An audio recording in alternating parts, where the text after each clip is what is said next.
You are listening to KLRN Radio, where liberty and reason still reign. Hi, I'm Mike, founder of DollarShaveClub.com. What is DollarShaveClub.com? Well, for $1 a month, we send high-quality razors right to your door. Yeah, $1. Are the blades any good? No. Our blades are f***ing great. Each razor has stainless steel blades, an aloe vera lubricating strip, and a pivot head. It's so gentle a toddler could use it. And do you like spending $20 a month on brand name razors? 19 go to Roger Federer. I'm good at tennis. And do you think your razor needs a vibrating handle, a flashlight, a back scratcher, and 10 blades? Your handsome-ass grandfather had 1 blade and polio. Looking good, Pop-Up! Stop paying for shave tech you don't need. And stop forgetting to buy your blades every month. Alejandro and I are going to ship them right to you.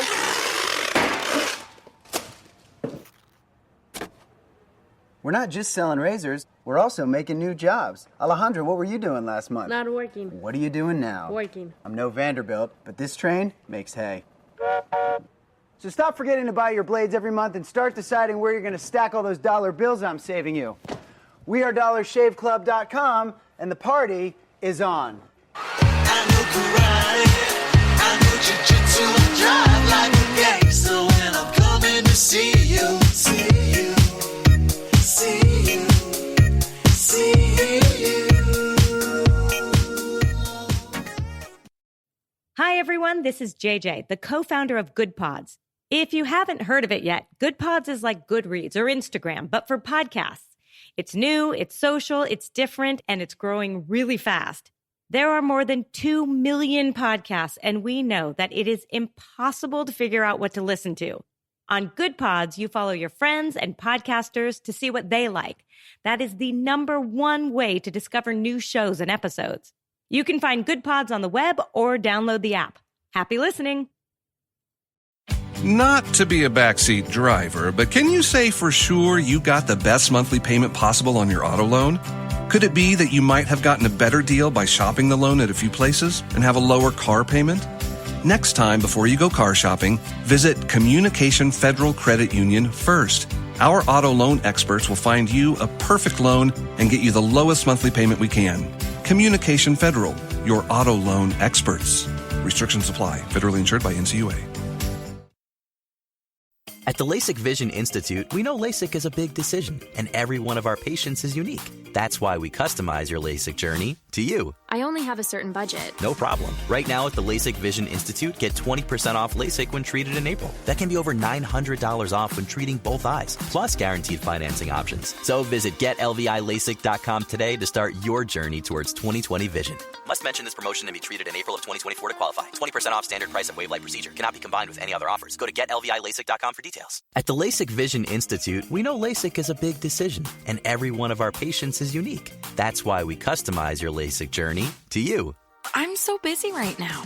We offer a mix of convenient days and times, including 30-minute virtual appointments to fit your schedule. I would love it, but I have astigmatism. We treat thousands of patients with astigmatism every month with great outcomes. The LASIK Vision Institute is making your journey towards 20/20 vision all about you. So visit GetLVILASIK.com today to start your LASIK journey. I am Conor McGregor, multiple weight MMA champion. I'm a fighter and I've been through many battles in the octagon. Many consider my fights in the octagon heroic, but the real-life heroes are those men and women who fight to protect us every day. The real-life fighters, the real-life heroes, are the firefighters and police officers. These first responders are true heroes, because these brave men and women put themselves in the line of danger every single day protecting us all. The Tunnel to Towers Foundation ensures that first responders from fire, EMS and police departments who are killed in the line of duty with young children have a home without the burden of a mortgage. They are my heroes. They need our help today. I'd like to ask you to join me in donating $11 a month to support their efforts. Your $11 a month honours and supports our first responders. Please call now at 1-844-BRAVEST or visit tunneltotowers.org.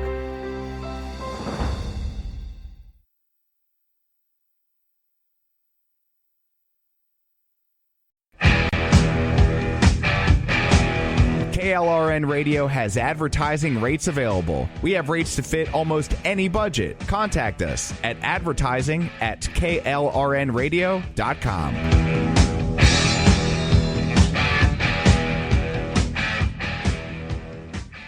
My son was in the Army back during Desert Storm, but even then he wanted an MBA. He looked at a dozen schools, but only one offered the online education and flexibility he needed while he was in a tent in Iraq. Grantham University. Turns out that Grantham's been delivering affordable, relevant college and advanced degrees for over 65 years. Heck, if they can deliver a quality education to a soldier in a tent overseas, think about the flexibility Grantham can offer you so you can earn your degree too. It doesn't matter how complicated or full your life is, if getting a degree is on your bucket list, you'll want to do what my son did. You'll want to call Grantham. Find out how easy it is to get started on your education so you can check that college degree off your bucket list. Call Grantham right now, 800-910-1370. That's 800-910-1370.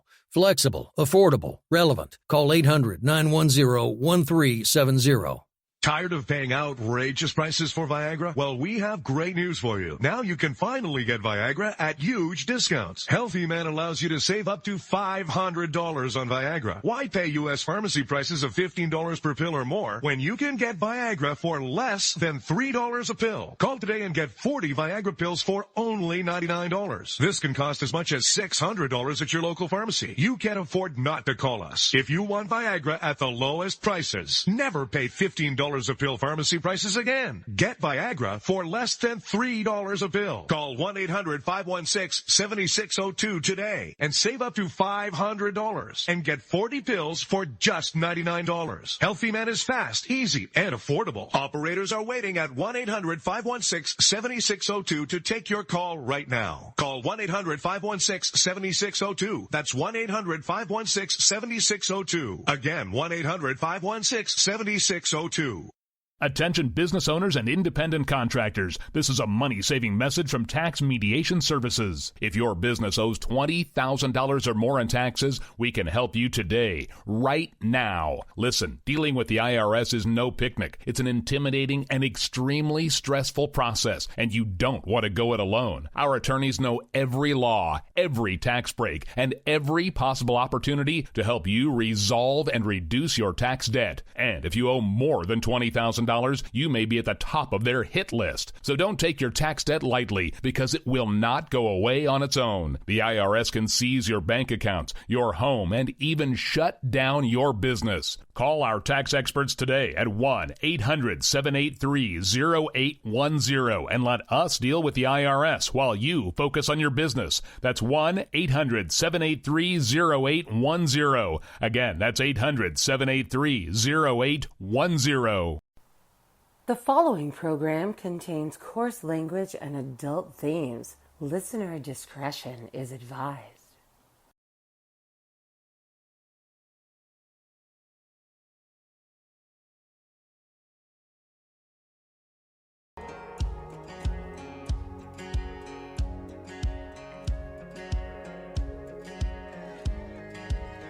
Hand on the Bible, I'm a decent man.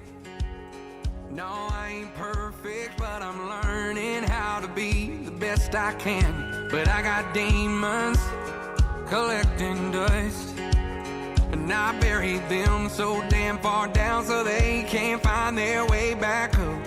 So don't mistake my kindness for weakness, cause I can flip that switch, and you can find out quick.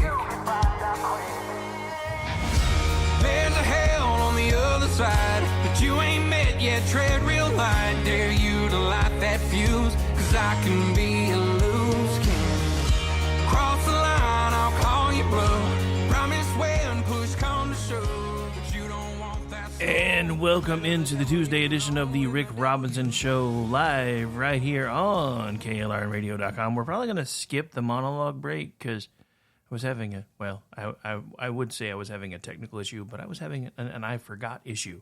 So we ran a couple extra minutes of commercials.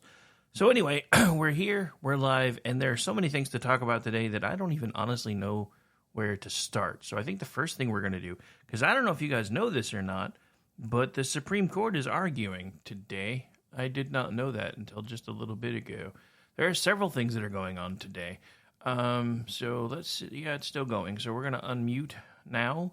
Let you guys hear a few minutes of this while I get a couple other things buttoned down, because I don't know about you guys, but I knew deliberations were supposed to maybe start today about the whole Stormy Daniels thing. I did not know this was going on. So we're going to jip this for a little bit, so hang tight.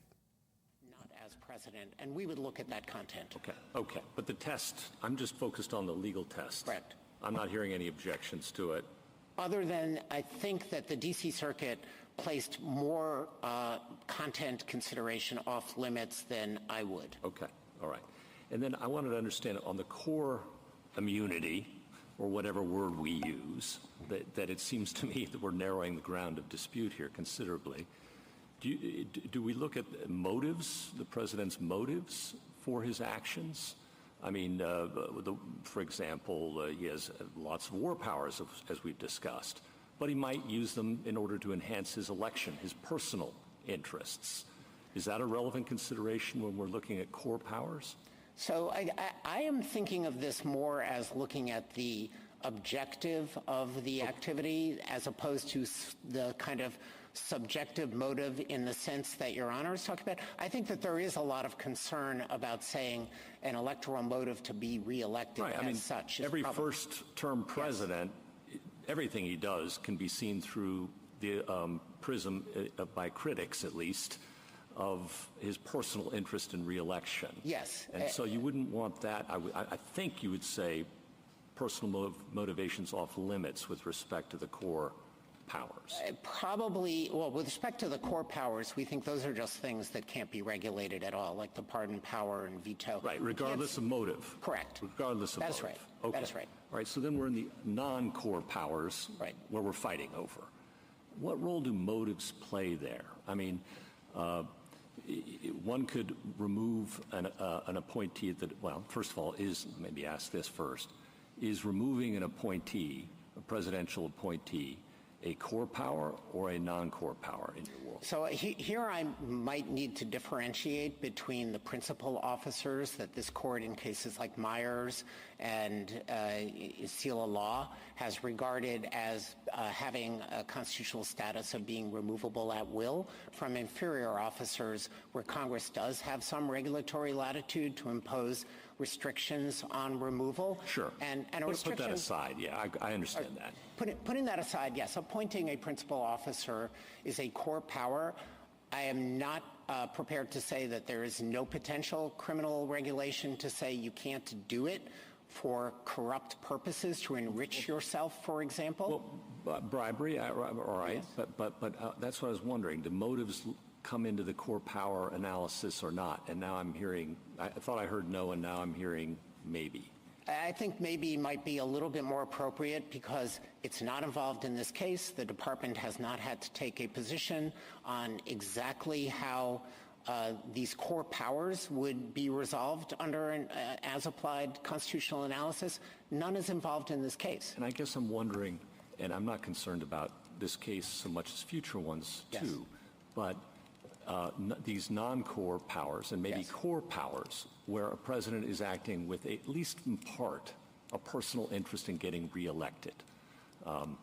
Everything he does, he wants to get reelected. And if you're allowing in motive to color that, I'm wondering how much is left of either the core or non-core powers. So I would be fine with carving that out and deeming that to be something that's intrinsic in our electoral system. We're not talking about applying criminal law to somebody who makes an announcement that this program will be good for the United States, and somebody could come along and say, well, you really did it to get reelected.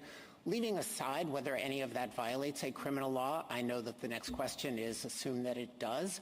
I'm doubtful that it in fact does, because I don't think criminal laws generally operate on motives as opposed to objectives and purposes.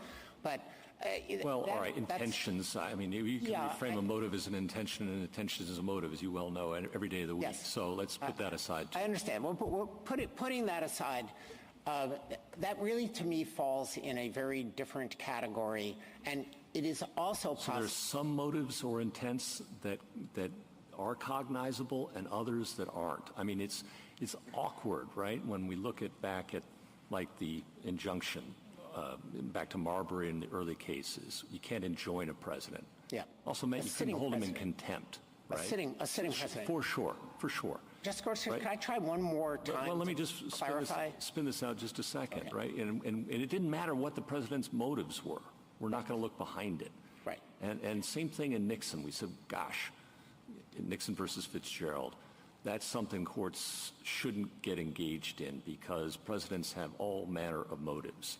And again, I'm not concerned about this case, but I am concerned about future uses of the criminal law to target political opponents based on accusations about their motives, whether it's re-election or who knows what corrupt means in 1512, right? We don't know what that means.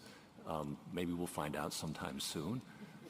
But the dangerousness of accusing your political opponent of having bad motives, and if that's enough to overcome your core powers or any other limits, reactions, thoughts? Yeah, so I think that you're raising a very difficult question. That's the idea, right? I mean, that is the idea. Testing the limits of both sides' arguments. And I'm going to say something that I don't normally say, which is that's really not involved in this case. We don't have bad political motive in that sense. I understand that. I appreciate that, but you also appreciate that we're writing a rule for the ages. Yes, and I think I would start by looking at the statutes and then seeing what restrictions they do place on the president's conduct. And, for example, the statute that prohibits fraud to defeat the lawful functions of the United States. The statute defines what the purpose is that the defendant has to have in mind. It has to be to defeat something that the United States is doing, and it has to be by deception. I don't think that that gets us into the realm of motive hunting in the area where we are as concerned, I think, as the court would be about doing something that would undermine the presidency and the executive branch. And 1512c2, we may have different views on the clarity and the scope of that statute. I think if the court does interpret corruptly as involving a consciousness of wrongdoing and elevates that to consciousness of illegality, then we're in a different realm. Wanting to get reelected is not an illegal motive, and you don't have to worry about prosecuting presidents for that. Yeah. Okay. Thank you, Mr. Dreeben. Justice Kavanaugh? As you've indicated, this case has huge implications for the presidency, for the future of the presidency, for the future of the country, in my view. You've referred to the department a few times as having supported the position. Who in the department? Is it the president, the attorney general? The Solicitor General of the United States. Part of the way in which the special counsel functions is as a component of the Department of Justice. The regulations envision that we reach out and consult, and on a question of this magnitude that involves equities that are far beyond this prosecution as the questions of the court. So it's the Solicitor General? Yes. Okay. Second, like Justice Gorsuch, I'm not focused on the here and now of this case. I'm very concerned about the future. And I think one of the court's biggest mistakes was Morrison versus Olson. I think that was a terrible decision for the presidency and for the country, and not because there were bad people who were independent counsels, but President Reagan's administration, President Bush's administration, President Clinton's administration were really hampered, in their view, all three, by the independent counsel structure. And what I'm worried about here is that was kind of, let's relax Article 2 a bit for the needs of the moment. And I'm worried about the similar kind of situation applying here. That was a prosecutor investigating a president in each of those circumstances, and someone picked from the opposite party, the current president. All right, so we're going to move on from that because we have lots of things to talk about today. But in case you want to follow along with that, I'm sure you can find it on C-SPAN. I actually found it on YouTube. I was unaware that was happening, though, so I wanted to share a little bit of it with you guys because if I had known it was happening, I probably would have gypped it hours ago and just ran the whole thing. At least until we got into Showtime, because this one ran a lot longer than the last one, so apparently they're hashing a few things out. According to the feed I'm looking at right now, this has been live for almost 6 hours. So, so in case you're wondering what they're talking about, because I didn't really get to that point, this is actually the lawyers facing off with SCOTUS regarding the Trump immunity case. And it's happening right now as we speak. Now, we're going to change tracks for a second, and then we've got some things to come back and talk about after the break. But this is something else that I wanted to touch on real quick. Hang on, I'm just trying to make sure I get everything squared away here. Because this happened too.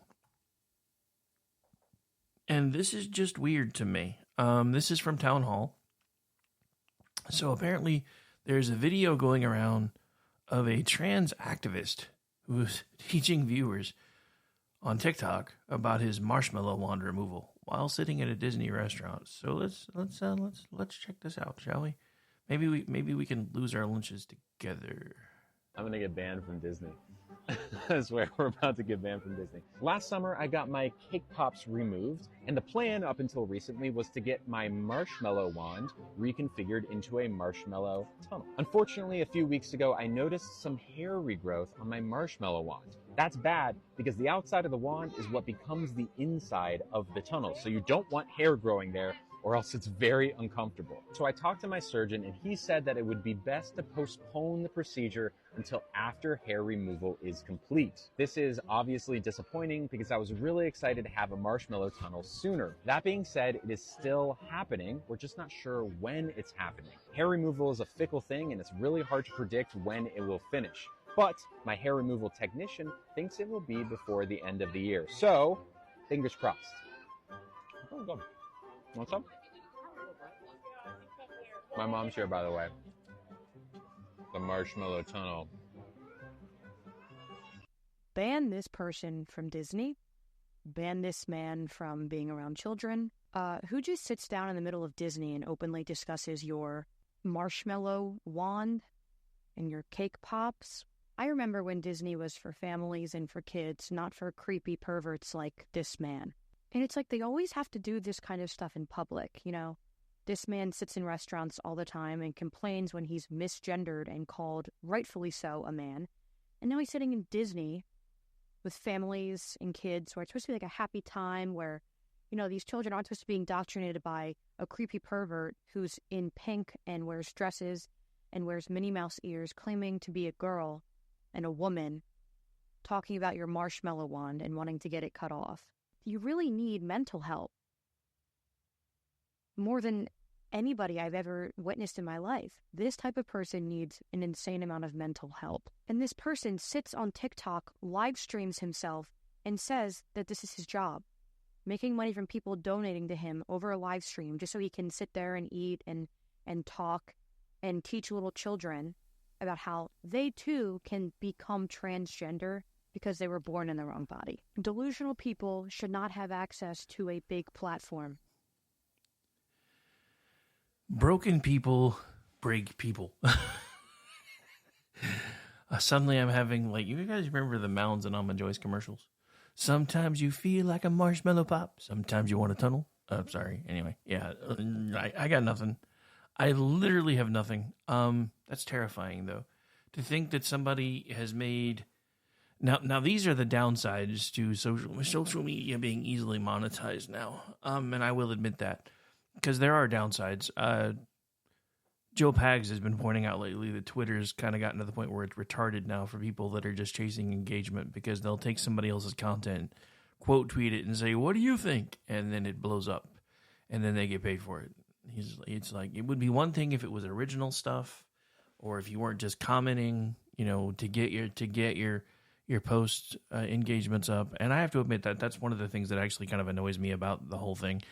I'm even having gotten to the point now where I'm starting to be able to do those kind of things. I think their thresholds are too high, for one. I think, for two, that it should be restricted to more original content instead of just, hey, I'm going to quote tweet something else, something somebody said and ask a stupid question and then have it blow up 500 million times and then I get paid for it. Anyway, But yeah, so downfall of social media in a lot of ways is the fact that now everybody has an audience. upside to social media in a lot of ways is now everybody has an audience. The problem is we seem like we give the crazy ones more of an audience. And those of us that are just trying to be normal and tell everybody, you know, we don't really care what you do, just leave us alone. For some reason, we're the ones that nobody really listens to as much. Unless you've been doing this for as long as I have, because it's taken me almost 17 years to get to this point. Because I'm just stubborn and never quit. So, anyway. All right, so we're going to take the first break here. We're getting pretty close anyway. When we come back, so gonna go over to the Trump trial. So, last I saw, closing arguments were underway. Now, weirdly enough, I don't know. I mean, again, my experience is limited to things like mock trials and watching stuff on TV. But I don't ever remember seeing an instance where the prosecution went last.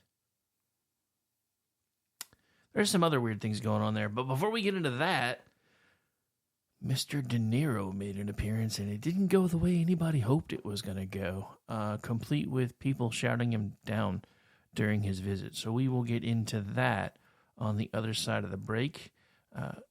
Let's see, what do I want to go to break with, though, because I had not planned that out yet. We'll go back over here. You know what? This one works.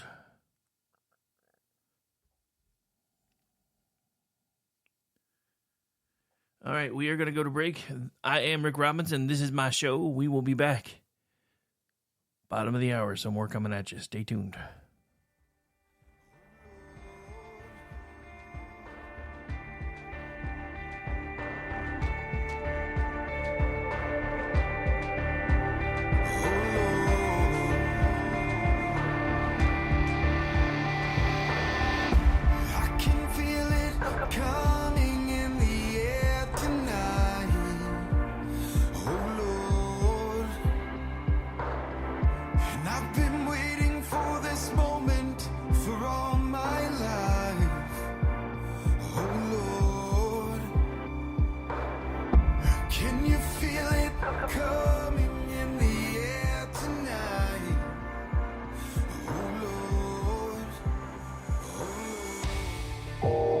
You are listening to KLRN Radio, where liberty and reason still reign.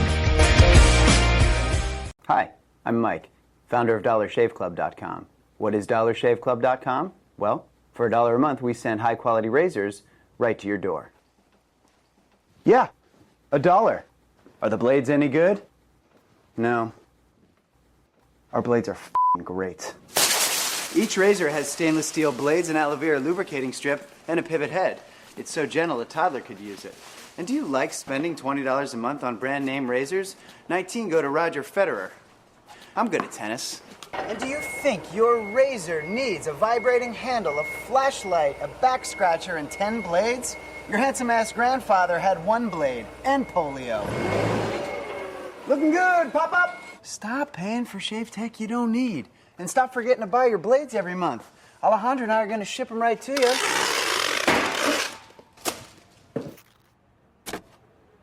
We're not just selling razors, we're also making new jobs. Alejandro, what were you doing last month? Not working. What are you doing now? Working. I'm no Vanderbilt, but this train makes hay. So stop forgetting to buy your blades every month and start deciding where you're going to stack all those dollar bills I'm saving you. We are DollarShaveClub.com, and the party is on.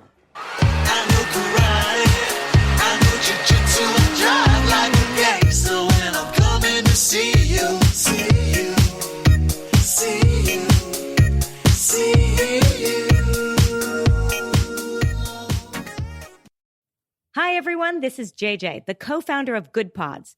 If you haven't heard of it yet, Good Pods is like Goodreads or Instagram, but for podcasts. It's new, it's social, it's different, and it's growing really fast. There are more than 2 million podcasts, and we know that it is impossible to figure out what to listen to. On Good Pods, you follow your friends and podcasters to see what they like.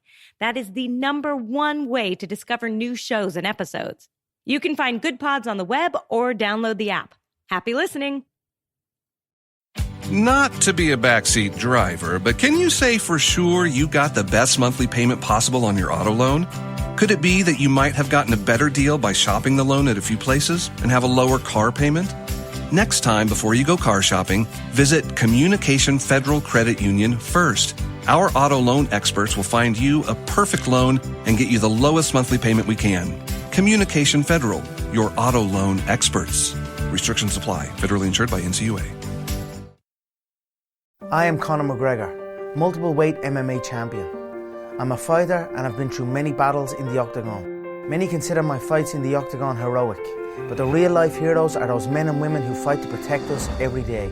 The real life fighters, the real life heroes, are the firefighters and police officers. These first responders are true heroes, because these brave men and women put themselves in the line of danger every single day protecting us all. The Tunnel to Towers Foundation ensures that first responders from fire, EMS and police departments who are killed in the line of duty with young children have a home without the burden of a mortgage. They are my heroes. They need our help today. I'd like to ask you to join me in donating $11 a month to support their efforts. Your $11 a month honours and supports our first responders. Please call now at 1-844-BRAVEST or visit tunneltotowers.org.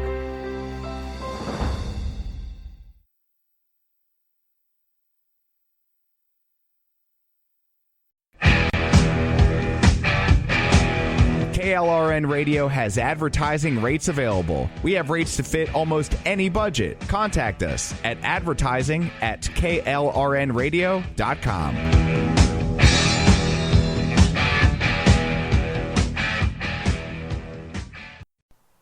The following program contains coarse language and adult themes. Listener discretion is advised. Well, I walk into the room, passing out $100 bills, and it kills and it thrills like the horns on my Silverado grill. And I buy the bar a double round of Crown, and everybody's getting down in this town. Ain't never gonna be the same. 'Cause I saddle up my horse and I ride into the city. I make a lot of noise 'cause the girls, they are so pretty. Riding up and down Broadway on my old stud Leroy, and the girls say, save a horse, ride a cowboy. Everybody says, save a horse, ride a cowboy. Well, I don't give a dang about nothing. I'm singing and bling-blinging while the girls are drinking. Long necks down, and I wouldn't trade on. Welcome back into the program, ladies and gentlemen. Second half, hour one, coming at you live right here on KLRNradio.com. I'm Rick Robinson. This is my show. We now do this thing every Monday through Friday. Well, most Mondays. Every other, 3 Mondays of the month. I'm at least taking one day off for appointments and stuff. But anyway, Monday through Friday, 3 p.m., 5 p.m. Eastern, except for one Monday, which I believe will start being the first Monday of the month starting in July, I think. So it'll be pretty much every day of the weekday except for one here soon. Anyway, we're back. We're live. And as promised, we have so much to talk about today. It's weird. It feels like I didn't even do a show at all yesterday because there's just so much news going on. But I think it's because it was a 3-day weekend. I realized that sometimes taking 3-day weekends off doesn't really work. I didn't even do that. It still feels like anyway, so much to do, so little time. But if you were wondering whether or not this entire Trump prosecution is politically motivated or not, wonder no more. If you missed this morning, I have something that I want you to listen to, and we're going to play the whole thing. It's a little long, but it's important. So just make yourself comfortable for a view. Well, hang on. I got it. Helps if I hit the right button. One moment, please. This is my neighborhood, downtown New York City. I grew up here and feel at home in these streets. I feel comfortable. The Twin Towers fell just over here, just over there. This part of the city was like a ghost town. But we vowed we would not allow terrorists to change our way of life. And we started the Tribeca Festival to bring people back. I love this city. I love this city. I don't want to destroy it. Donald Trump wants to destroy not only the city, but the country, and eventually he could destroy the world. But we vowed we would not allow terrorists. I owe this city a lot. And that's why it's so weird that Donald Trump is just across the street. Because he doesn't belong in my city. I am here to tell you today that your feelings are valid. Your trauma is valid. Your hurt is your hurt. Okay, YouTube. Damn it. Hang on. I don't know where he belongs, but he certainly doesn't belong here. We New Yorkers used to tolerate him when he was just another grubby real estate hustler masquerading as a big shot. A two-bit playboy lying his way into the tabloids, pretending to be a spokesperson for himself. He was calling it as himself for himself, to fool the press into inflating his net worth. So he was acting. Clown. But this city is pretty accommodating. Interesting. We make room for clowns. Yeah, I mean, you're standing right there, bro. We have them all over the city. People who do crazy things in the street, we tolerate it. It's part of the city. It's part of the culture. But not a person like Trump who will eventually run the country. That does not work, and we all know that. How much is Joe Anyway, Biden we make paying room you? for clowns, to each his own. But no one takes him or took him really seriously. They take him seriously now, of course. But around the country, people who didn't know him as we did started to support him. They bought into his bullshit. Trump bought their votes with outrageous lies and empty promises. He got the most religious evangelicals to applaud a sinner who bragged about sexual assault, and who, just a couple of blocks from here, a jury found him liable for sexual abuse.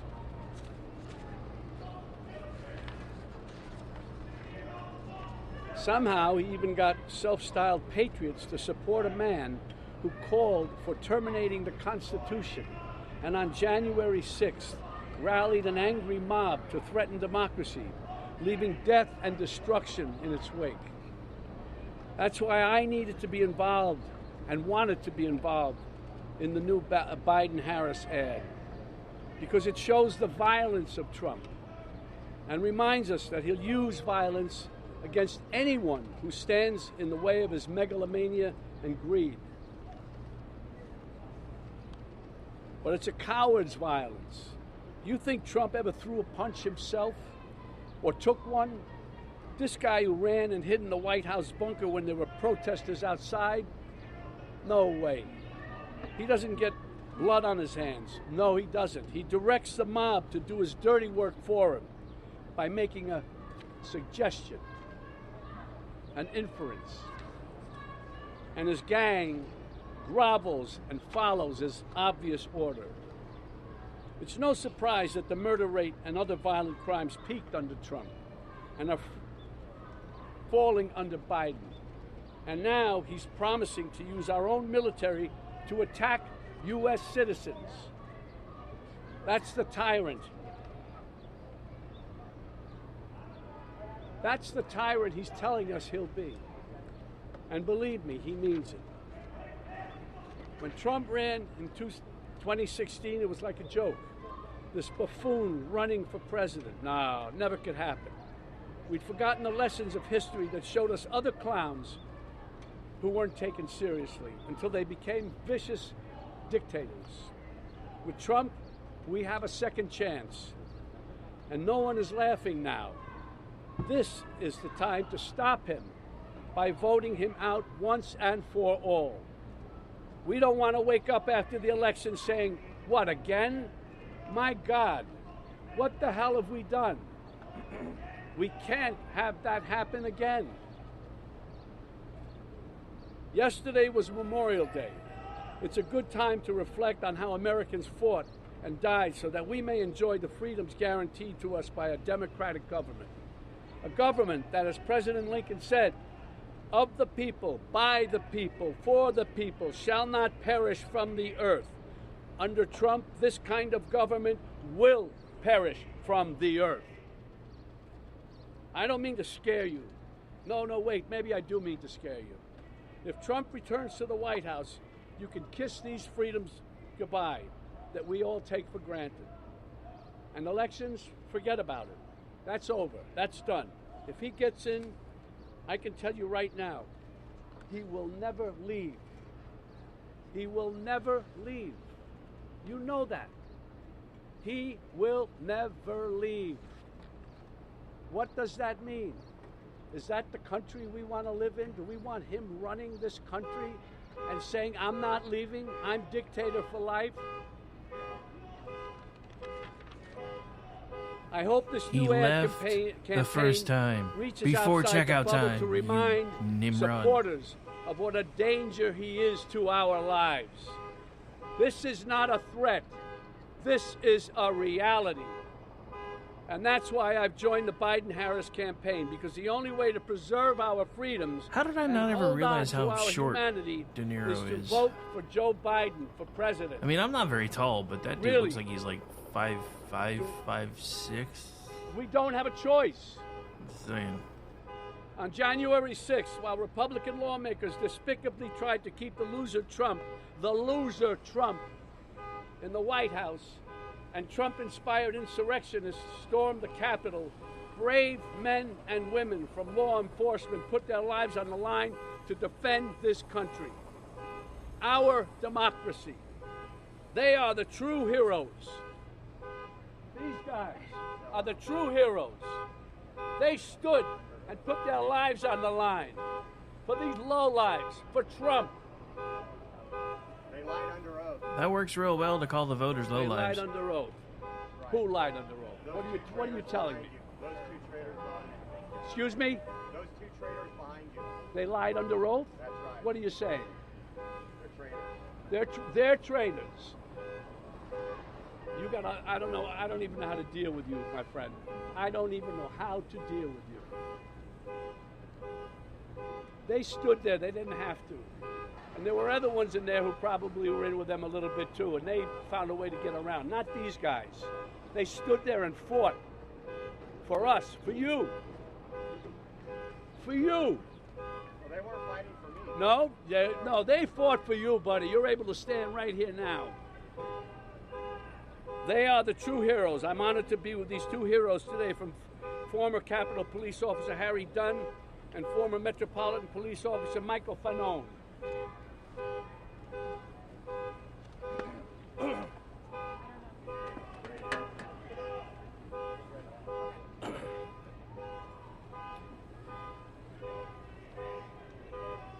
I came here today to remind Americans of what Donald Trump is capable of. And the violence that he unleashed on all Americans on January 6, 2021. Most people have no clue that in 2023 the best. One of these days I'll remember to start cutting this audio in advance. So I don't have to keep doing this. Hang on. For 2 decades, I was a D.C. police officer serving the citizens In one of the District most Columbia, corrupt police primarily departments working in the narcotics. country, On as January documented 6, by Blaze Media, and we've 2021, discussed it on this very show. I heard distress calls coming from fellow police officers on the Capitol as thousands of Trump supporters rushed them and brutally assaulted members of law enforcement. That day, I, like many other, hundreds of You other know there's DC video police about this officers stuff now, right, dude? put on a uniform. Maybe that's why and it says responded to former the next to your Capitol name right now. to assist our Right. brothers and sisters in law enforcement, defending the Capitol from a violent, armed mob of Trump's supporters. No boomsticks, no insurrection, my dude. These supporters were fueled by Trump's lies and the lies of his surrogates. Lies that the 2020 election was This stolen. man makes me sad that I have a similar accent. Those same lies had been spewed by Donald Trump and his surrogates about what happened to me and so many other police officers on January 6, 2021. That day, I was brutally assaulted. I was pulled from the police line by a man named Albuquerque Head, a Trump supporter who later pled guilty to his violent assault on me. While being restrained by the violent mob, I was beaten. An individual named Kyle Young tried to strip me of my firearm, while chants of kill him with his own gun were echoed by other members of the crowd. I'm pretty At that sure time, if that stuff existed, we would have seen Thomas it by Civic, now. a man from Buffalo, New York, stripped me of my badge and my police radio, my lifeline to call for help from other officers. All the while, I continued to be beaten and then struck with a taser on my neck by Daniel Rodriguez, another Trump supporter who also pled guilty to his violent assault on me. All four of these individuals are self-admitted Trump supporters. All four of them committed violent assault on law enforcement. I'm just one representative of the hundreds of police officers that were assaulted that day by Donald Trump supporters, inspired by his lies. The lies that continue to this day to inspire my fellow Americans to turn against their fellow Americans, to turn against police officers.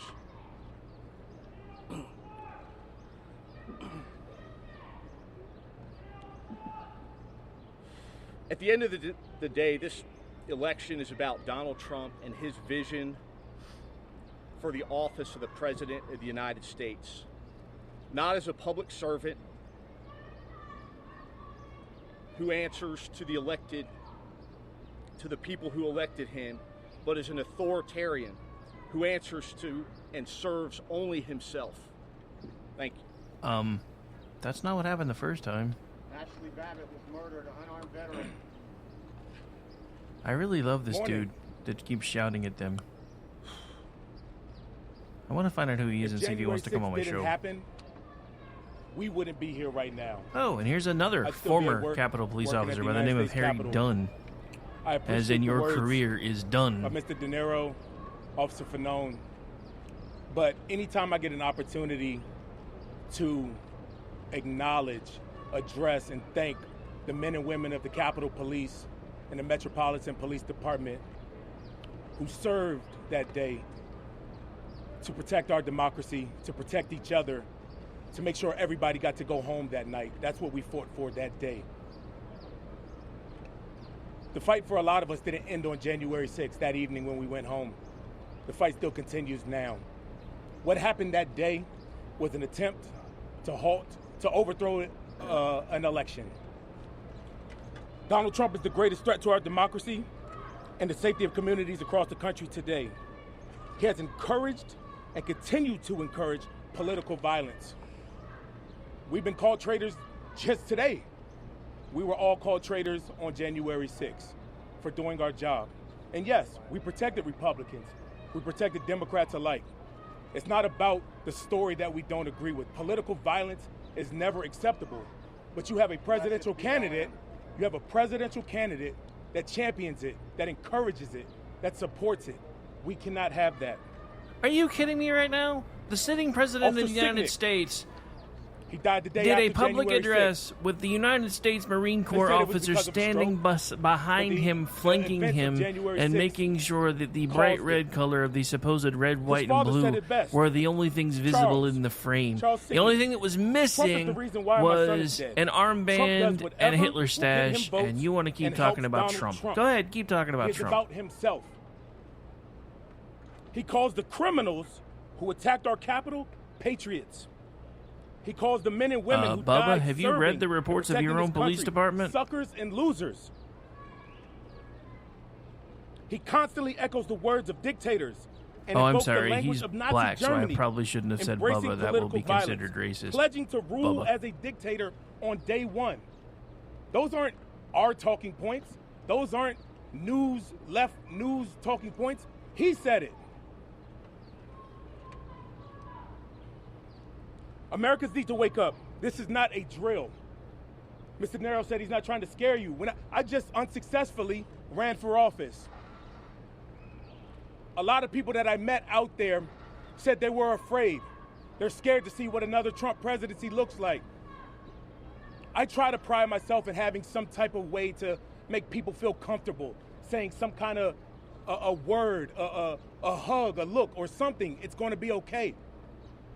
I couldn't say that to those individuals. I couldn't say it's going to be okay. Everything's going to be all right. We can't count on these institutions to stop Donald Trump. It's going to take us Americans at the ballot box to defeat him once and for all. Thank you so much, y'all. I owe this city a lot. And that's why it's so weird that Donald Trump is just across the street. Because he doesn't belong in my city. Sorry about that. Apparently it's on a loop. I was not expecting that. Anyway, so there you have De Niro's speech and even the former Capitol police officer speaking right outside of the courthouse, talking about something that has zero to do with what he's on trial for today, which is kind of important for you to think about. First of all, this has nothing to do with what is being discussed in the courtroom today. It has everything to do with what is being discussed at SCOTUS today, though. And if it's still going, we may jip that again when we come back top of the hour just to see what they're talking about now. But the reason I say everything that I'm saying to you right now is because I need you to remember this. Donald Trump didn't orchestrate anything that happened on January 6th. There were no marching orders given. There were no T-shirts handed out so everybody looked exactly the same. There were no tents purchased. There were no links to tell people where to buy things or where to go or where to set up. None of the above. Nothing like what's been happening with the Palestinian protest movements. These people are projecting onto those people their own ideas of what it is they would do in their place. And we know this because they did the very same thing in 2017. There were protests and riots that almost made it to the Capitol on January 21st of 2017. Nobody talks about that anymore. There were riots everywhere across the country for weeks and weeks and weeks and weeks. You had Democratic elected officials talking about running Trump supporters and Trump officials out of restaurants, pushing back on them when you see them in public. These are the things that were said about everyday average Americans like you and me. Now you have Robert De Niro calling Trump supporters clowns and terrorists. You have Hillary Clinton mirroring much the same. Hillary Clinton just the other day is now blaming female voters for her loss in 2016. Not herself. Ladies and gentlemen, when you fail, you have to take some responsibility for that failure. This is one of the problems that I had with Donald Trump. Yes, there was chicanery. There were shenanigans. I will freely admit that. We watched things happen during the 2020 cycle that I've never seen in my life, and I hope I never see again. Because I don't want to live in a banana republic anymore. But Donald Trump still has to take some responsibility for that loss, even if it was a shady loss, because he had the capability to stop it, and he didn't. Because he was under the assumption that if things went sideways, he could convince Pence and everybody else to basically do what they needed to do to try to double check to make sure that the election was legitimate. Did he articulate it well? No, but that's like part of the charges that he's facing in Georgia right now. He didn't say go create 11,000 votes. He said go find them. I know they're there. Go find them. The truth of it is, they were probably there. We're never really going to know, but I suspect they were, because the only way they won was for the ballot fairy to show up. And if you don't believe me, you don't even have to take my word for it. Go to 538.com. Go pull up the election results from 2020 and look at the research that Nate Silver himself has done, and look at the distinct districts where they show an overnight 100% climb rate for ballots for Joe Biden. The other weird thing about all those ballots is 90% of them were top ticket only, meaning they didn't vote for anything else on the entire ballot other than who they wanted to have for president. Now, you can tell me that I'm a conspiracy theorist. The problem with that is, that's not a bad thing anymore. COVID was a conspiracy theory. China being involved in COVID being released, whether it was accidental or on purpose, was a conspiracy theory. COVID-19 being manipulated by humans was a conspiracy theory. Except they are now all facts. Ladies and gentlemen, your government is not your friend. Our government is not our friend. It has become a leviathan that must be restrained. These talking points spouted by former police officers and a washed-up actor don't reinforce anything that we actually need to know. What we need to know right now is this country is falling apart. And I'm going to say to you as we get ready for top of the hour, the same thing I have said all the time. Take COVID out of the equation, because I know everybody's upset with a lot of the ways Trump handled COVID, but again, it was a brand new situation for us. Nothing like this has happened within our lifetime. Closest corollary was 1908. I don't know about y'all. I'm old. I ain't that old. So take 20 out of the equation. Take 21 out of the equation. And then look at your lives from 17 to 19. 17, 18, and 19. And then 22, 23, and 24. If you can't see how much better your life was pre-COVID under Trump than post-COVID under Biden, then I'm not even sure why you're listening to this show, unless you're just a glutton for punishment and like to poke out your own eardrums with number 2 pencils for fun, because that's got to be about what anybody who's liberal does when they listen to this show anymore, because it doesn't align with your reality. The problem is your reality is wrong, and it has been for a long time. As we get ready to close out the hour, I just want to remind you, if we were the monsters that everyone says we are, why is it that the Democrats had to change the meaning of Uncle Tom from being a hero to people of color to a traitor of people of color? You guys really, for those of you who haven't yet, you really need to look up who that character was based upon and the things that they actually did.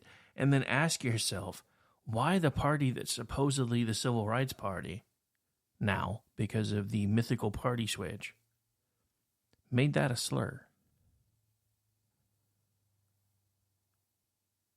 Seems like it would be a valid question.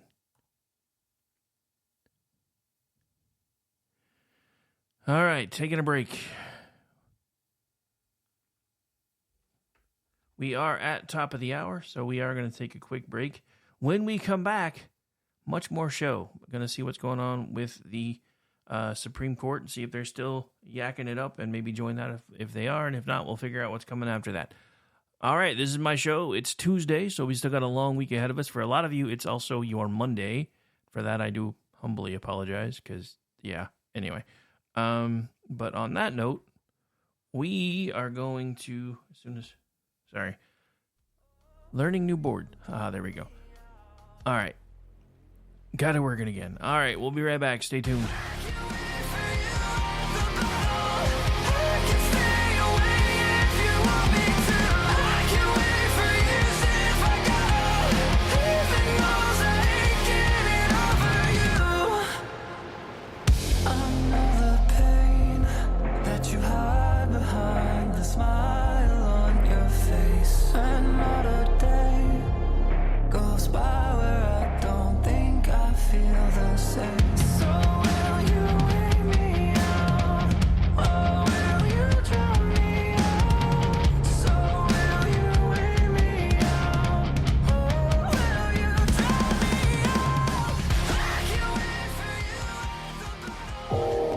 You are listening to KLRN Radio, where liberty and reason still reign.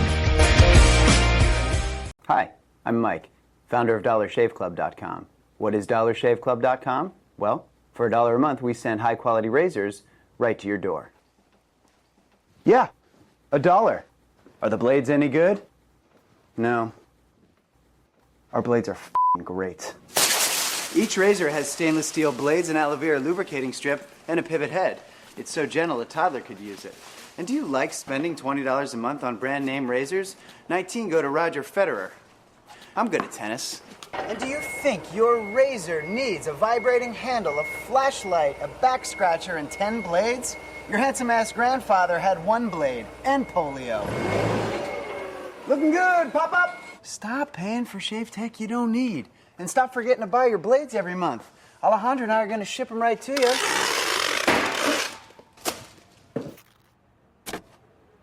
We're not just selling razors, we're also making new jobs. Alejandro, what were you doing last month? Not working. What are you doing now? Working. I'm no Vanderbilt, but this train makes hay. So stop forgetting to buy your blades every month and start deciding where you're going to stack all those dollar bills I'm saving you.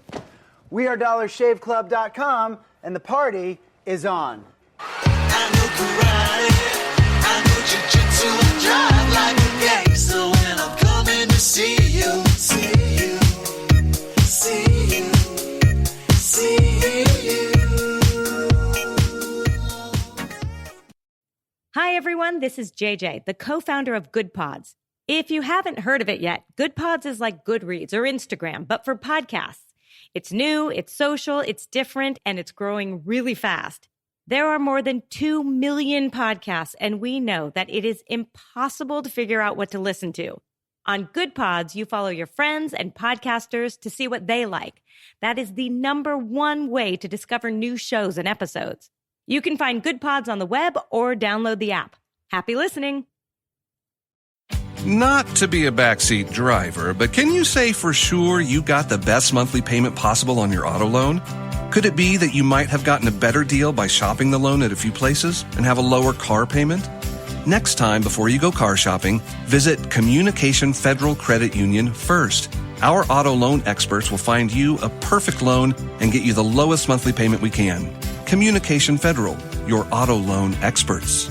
Restrictions apply. Federally insured by NCUA. I am Conor McGregor, multiple weight MMA champion. I'm a fighter and I've been through many battles in the octagon. Many consider my fights in the octagon heroic, but the real life heroes are those men and women who fight to protect us every day. The real life fighters, the real life heroes are the firefighters and police officers. These first responders are true heroes because these brave men and women put themselves in the line of danger every single day protecting us all. The Tunnel to Towers Foundation ensures that first responders from fire, EMS and police departments who are killed in the line of duty with young children have a home without the burden of a mortgage. They are my heroes. They need our help today. I'd like to ask you to join me in donating $11 a month to support their efforts. Your $11 a month honours and supports our first responders. Please call now at 1-844-BRAVEST or visit tunneltotowers.org.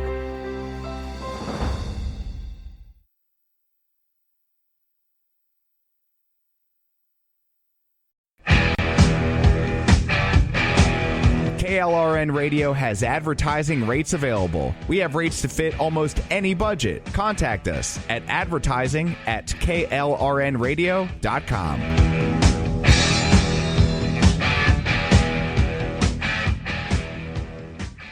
My son was in the Army back during Desert Storm, but even then he wanted an MBA. He looked at a dozen schools, but only one offered the online education and flexibility he needed while he was in a tent in Iraq. Grantham University. Turns out that Grantham's been delivering affordable, relevant college and advanced degrees for over 65 years. Heck, if they can deliver a quality education to a soldier in a tent overseas, think about the flexibility Grantham can offer you so you can earn your degree too. It doesn't matter how complicated or full your life is, if getting a degree is on your bucket list, you'll want to do what my son did. You'll want to call Grantham. Find out how easy it is to get started on your education so you can check that college degree off your bucket list. Call Grantham right now, 800-910-1370. That's 800-910-1370.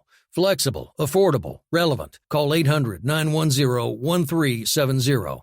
Attention business owners and independent contractors. This is a money-saving message from Tax Mediation Services. If your business owes $20,000 or more in taxes, we can help you today, right now. Listen, dealing with the IRS is no picnic. It's an intimidating and extremely stressful process, and you don't want to go it alone. Our attorneys know every law, every tax break, and every possible opportunity to help you resolve and reduce your tax debt. And if you owe more than $20,000, you may be at the top of their hit list. So don't take your tax debt lightly, because it will not go away on its own. The IRS can seize your bank accounts, your home, and even shut down your business. Call our tax experts today at 1-800-783-0810 and let us deal with the IRS while you focus on your business. That's 1-800-783-0810. Again, that's 800-783-0810.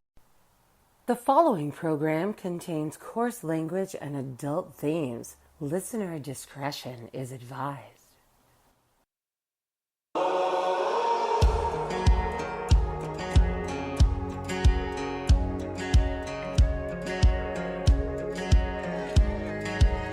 Hand on the Bible, I'm a decent man.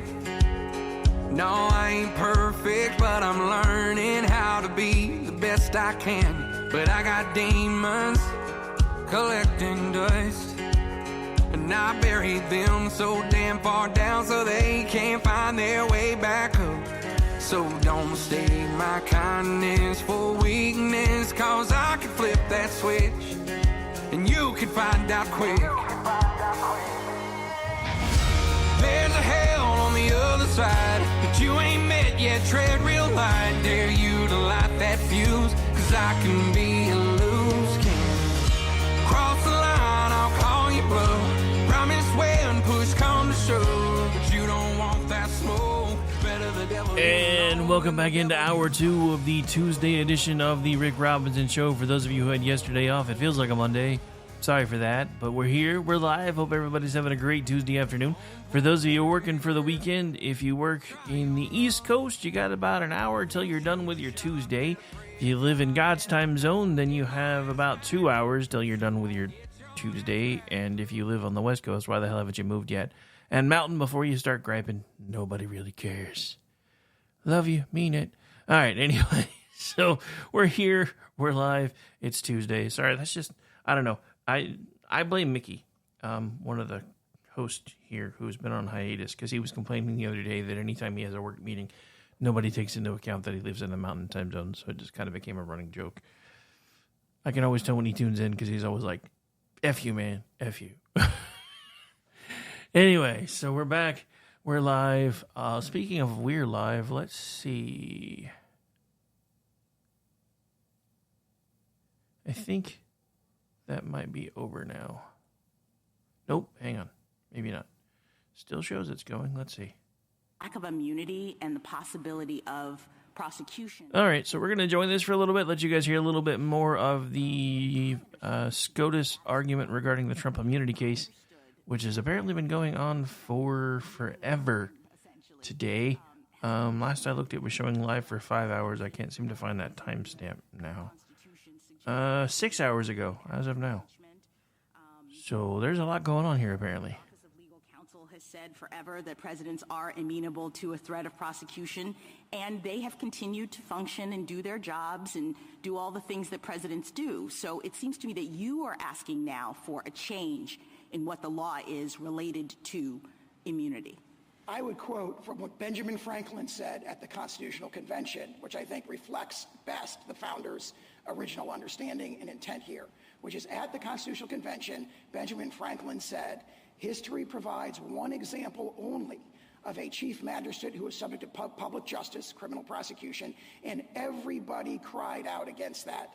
No, I understand, but since Benjamin Franklin, everybody has thought, including the presidents who've held the office, that they were taking this office subject to potential criminal prosecution, no? I don't. I see the opposite. I see all the evidence going the other way. Marbury against Madison, Mississippi against Johnson discussed this broad immunity principle that naturally. So what was up with the pardon? What was up with the pardon for President Nixon? I think that if everybody thought that presidents couldn't be prosecuted, then what was that about? Well, he was under investigation for both private and public conduct at the time, official acts and private conduct. And I think everyone has properly understood that the president, since like President Grant's carriage riding incident, everyone has understood that the president could be prosecuted at least Counsel, on that score, there does seem to be some common ground between you and your colleague on the other side that no man's above the law and that the president can be prosecuted after he leaves office for his private conduct.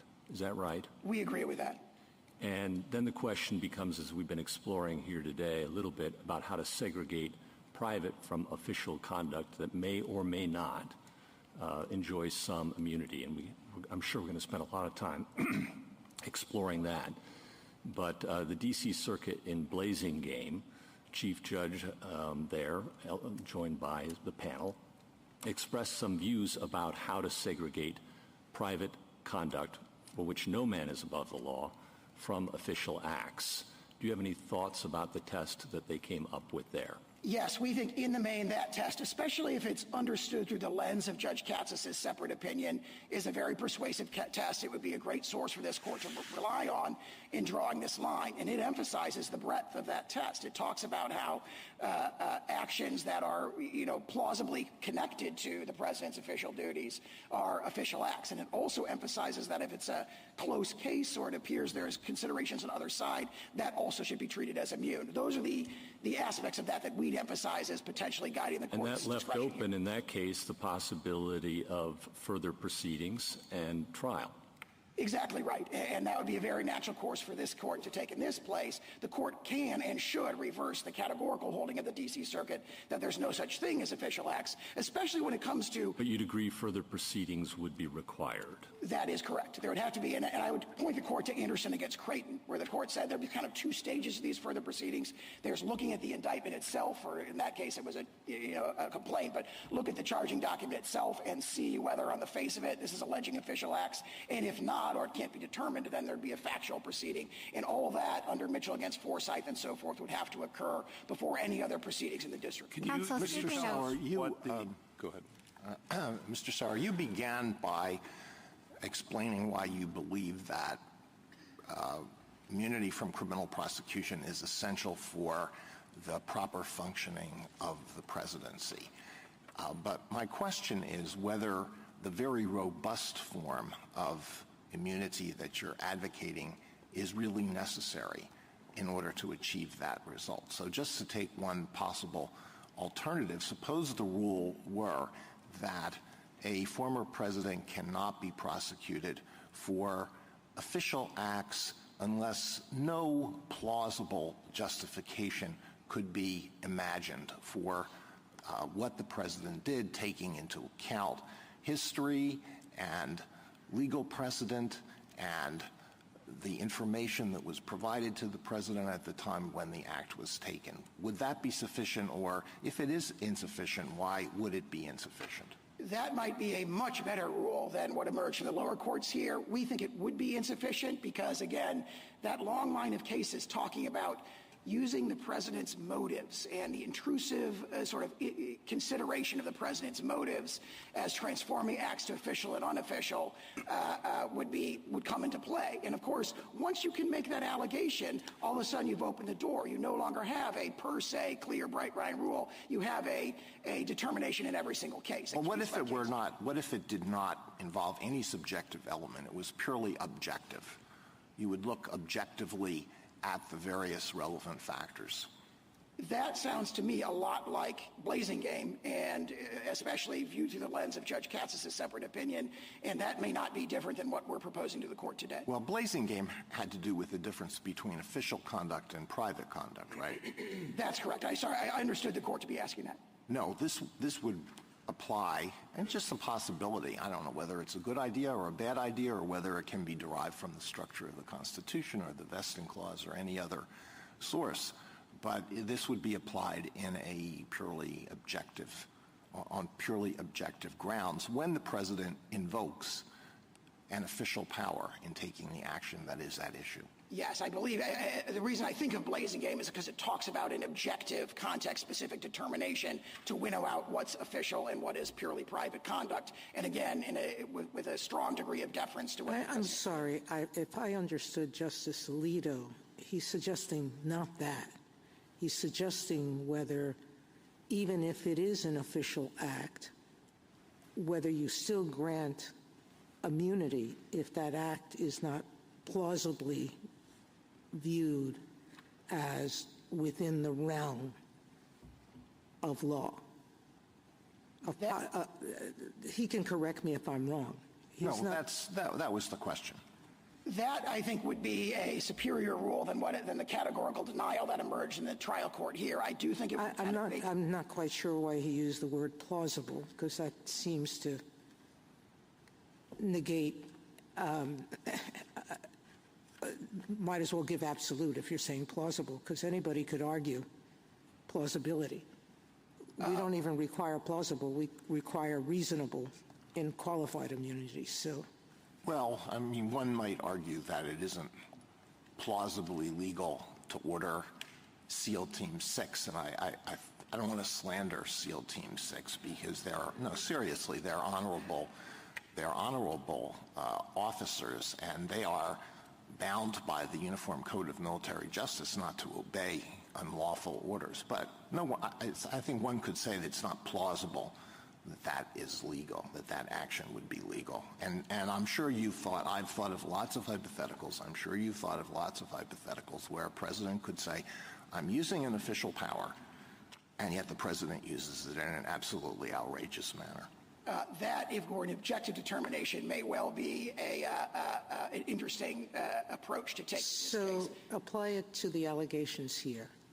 What is plausible about the president assisting in creating a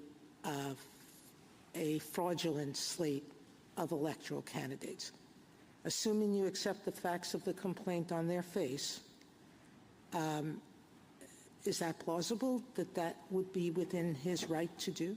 Absolutely, Your Honor. We have the historical precedent we cite in the lower courts of President Grant sending federal troops to Louisiana and Mississippi in 1876 to make sure that the Republican electors got certified in those two cases, which delivered the election to Rutherford B. Hayes. The notion that it's completely implausible, I think, just can't be supported based on the face of this indictment or even knowing that the slate is fake.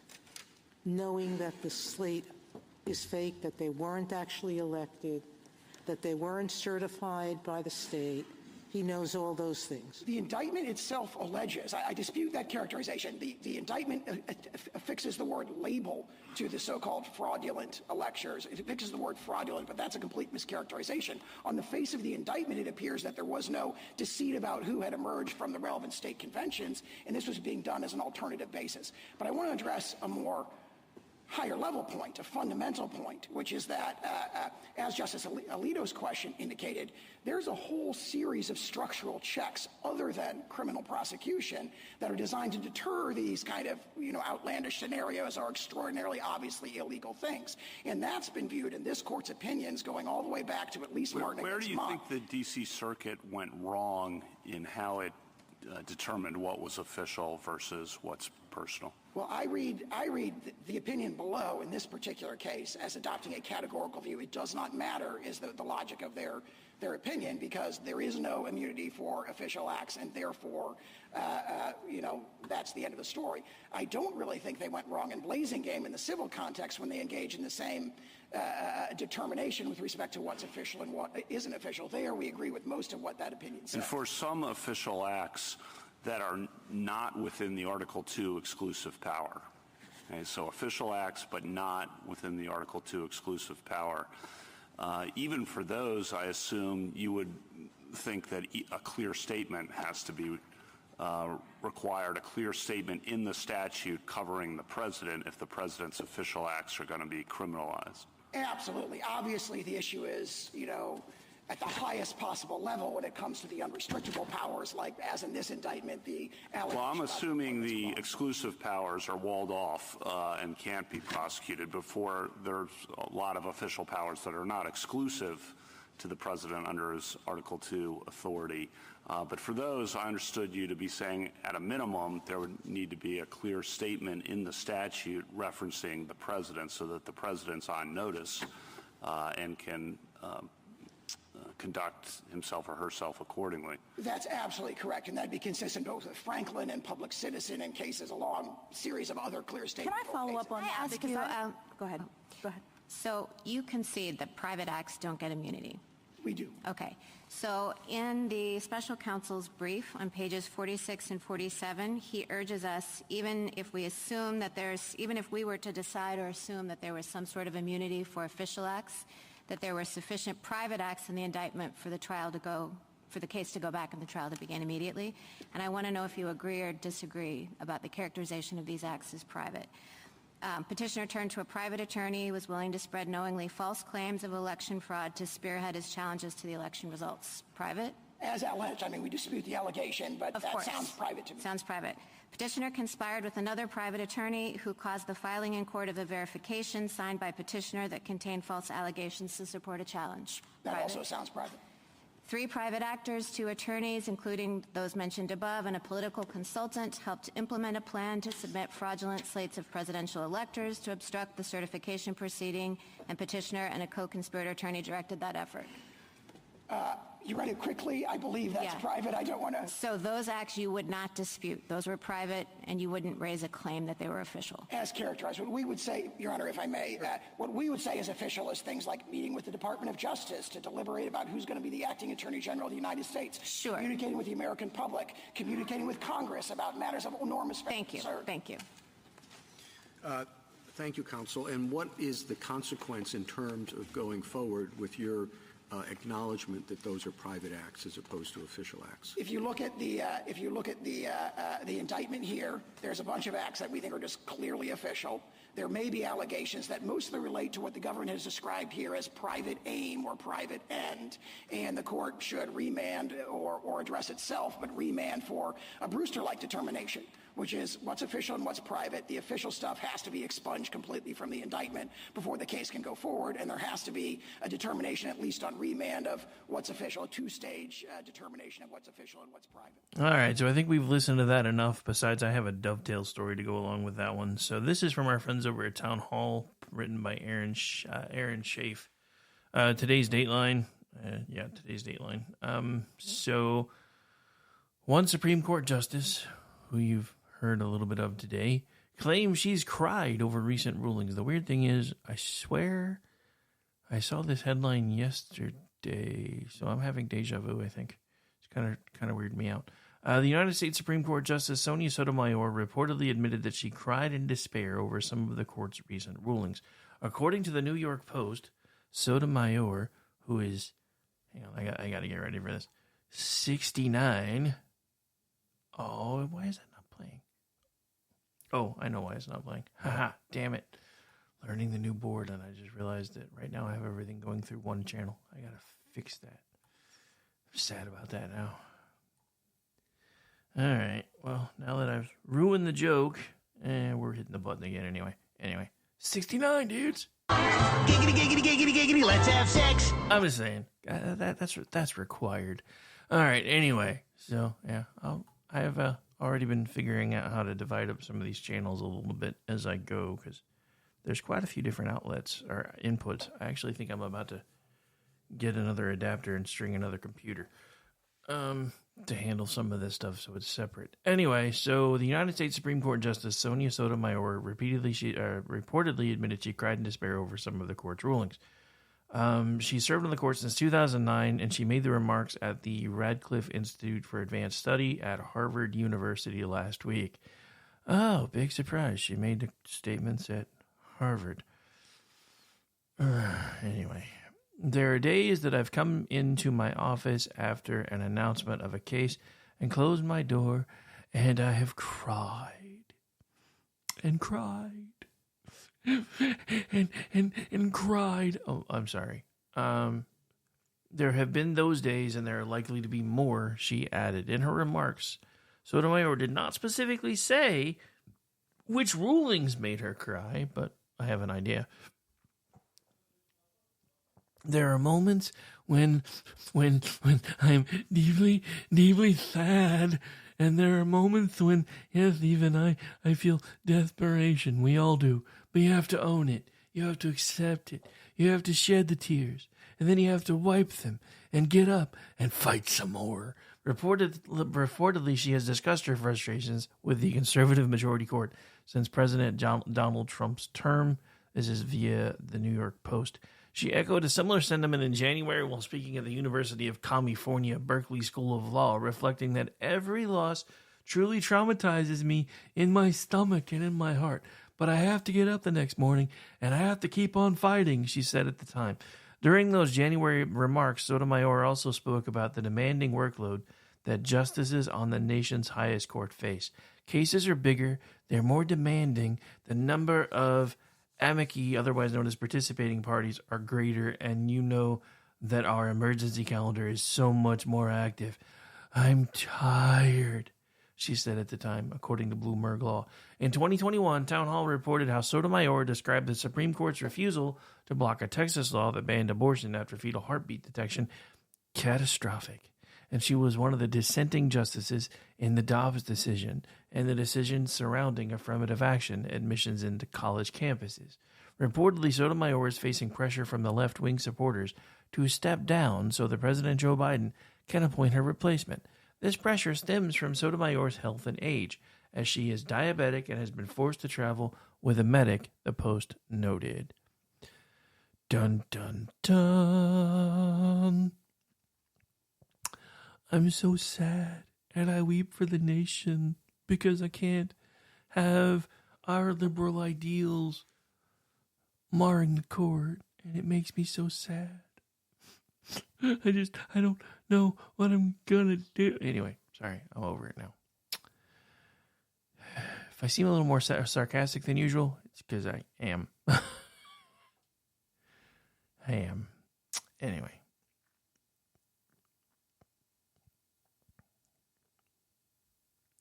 Oh, so this is interesting. As we get ready to go to the break, this will be a quick hit before we do.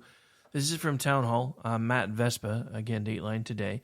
A CBS News report from over 40 years ago proves global warming is the ultimate hoax. Kind of like we didn't know that already. As loyal Town Hall readers, you already know about the media hysterics over global warming. Still, digging up old clips proving how wrong the experts were about this subject is constantly refreshing. Based on their timelines, we're supposed to be dead. Based on their advice, the only way for us to survive is to be poor and let more people from third world nations die from preventable diseases. That's the nasty undercurrent within the population control folks.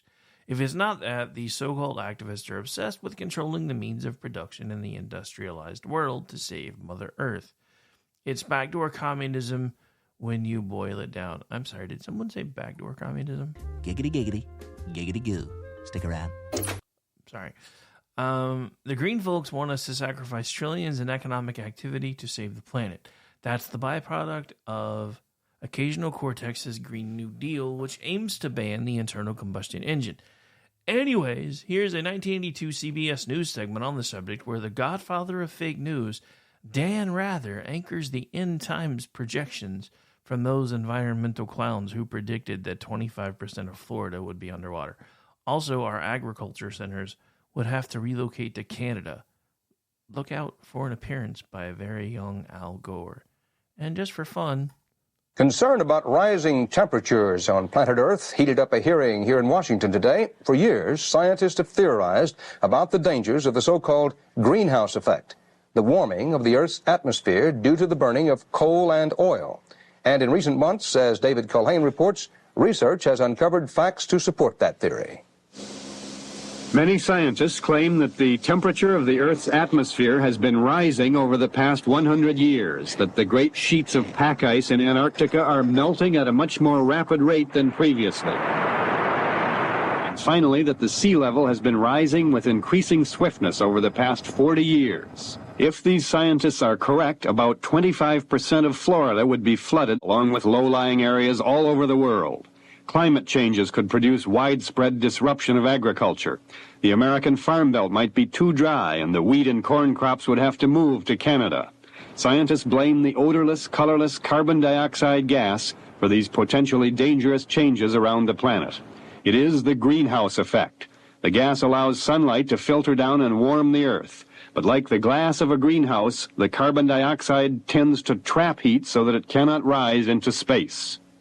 The scientists maintain that the coal, oil, and gas we've been burning for 100 years have produced more and more carbon dioxide and helped overheat the Earth. Now, some political leaders endorse the demands for more CO2 monitoring stations, like this one in Hawaii. And they share the anger of the scientists at Reagan administration budget cuts at a time when they feel closer to getting definitive answers. We are not doing the kind of research that we should be doing to determine whether or not these scientists who are so alarmed are correct in their assessment. And what they find out will affect the lives and fortunes of millions of people, the very survival of cities like this one. David Culhane, CBS News, New York. And just a reminder, that was from forever ago.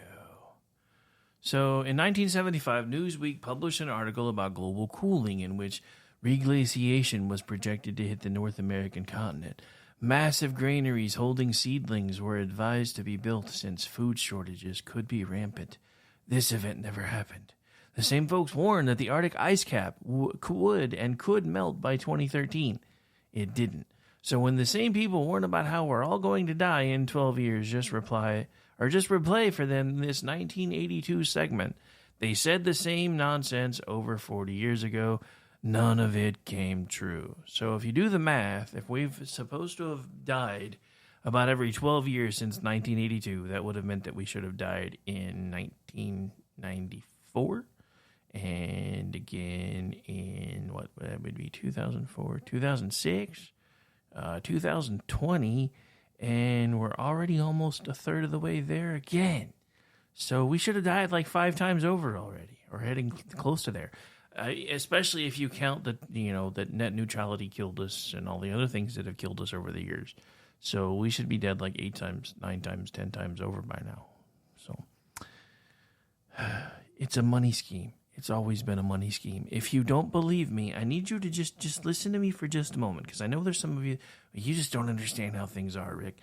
If it was as bad as the people that are at the top of this movement wanted you to think it was, they wouldn't be taking private jets to talk about how to keep you from flying and driving cars powered by fossil fuels. The technology is in place for them to do these meetings remotely. We know this now because a lot of jobs went remote during the pandemic. Some jobs have remained remote after the pandemic because the technology is in place to be able to do that now. So if things were as dire as they say they are, they wouldn't be hopping in their private jets to go to Switzerland or Switzerland or Sweden or wherever the hell it is that they go. I don't even keep up anymore. To talk about how they're going to make sure that we survive by limiting our population, by limiting what we can drive, by limiting what we can eat, and controlling where we can live. Now, these are the same people, and I meant to talk about this the other day, and I don't think I did. So since we're kind of tying into that, and then we're going to take the break. In case you didn't know, Ruth Bader Ginsburg was a racist. There's actually, I believe it was from the Washington Times back in the early 2000s, where she was talking about how abortion needed to remain a right to control undesirable populations. It's amazing the number of people that don't know that she said those things. What I've been trying to explain to people for forever is everybody that buys into the abortion nonsense are the same people that believe that the world can't support our current population. The world is a living, breathing organism. I'm pretty sure if it couldn't support its current population, more bad things would be happening than are. Now, I'm not saying that doesn't mean that we shouldn't be good stewards with what we have. I've never said that. But this is why I keep saying, for forever, if you really want to be part of the green movement, why are we not making plastic out of hemp? It biodegrades instead of making it out of petroleum. Why are we not making buildings to withstand nature? I mean, it's going to seem really weird, especially if you grew up watching the Smurfs. But have you ever noticed how tornadoes can come through and mushrooms are still standing?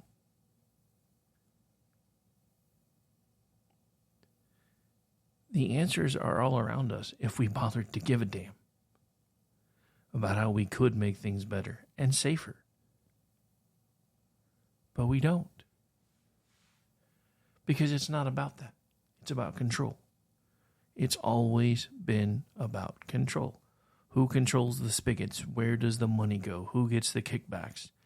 That's what it's been about for a very, very, very long time. And it's longer than you think. If you haven't yet, you need to research the expansion of the U.S. Railroad.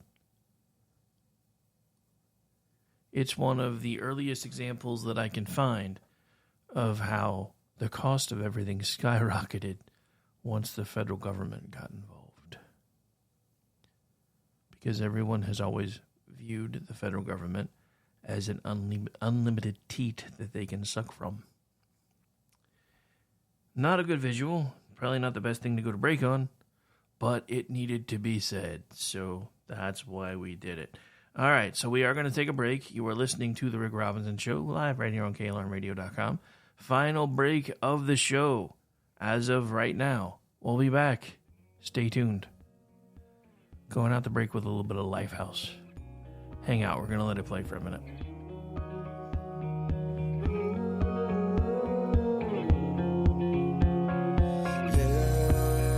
Look around. There's no one but you and me. Right here and now. The way it was meant to be. There's a smile on my face, knowing that together everything that's in our way, we're better than alright. Walking between the raindrops, right in the aftershock beside you. Off into the sunset, living like there's nothing left to lose. Chasing after gold mines, crossing the fine lines we knew. Hi, I'm Mike, founder of DollarShaveClub.com. What is DollarShaveClub.com? Well, for $1 a month, we send high-quality razors right to your door. Yeah, $1. Are the blades any good? No. Our blades are f***ing great. Each razor has stainless steel blades, an aloe vera lubricating strip, and a pivot head. It's so gentle a toddler could use it. And do you like spending $20 a month on brand name razors? 19 go to Roger Federer. I'm good at tennis. And do you think your razor needs a vibrating handle, a flashlight, a back scratcher, and 10 blades? Your handsome-ass grandfather had 1 blade and polio. Looking good, pop up! Stop paying for shave tech you don't need. And stop forgetting to buy your blades every month. Alejandro and I are going to ship them right to you.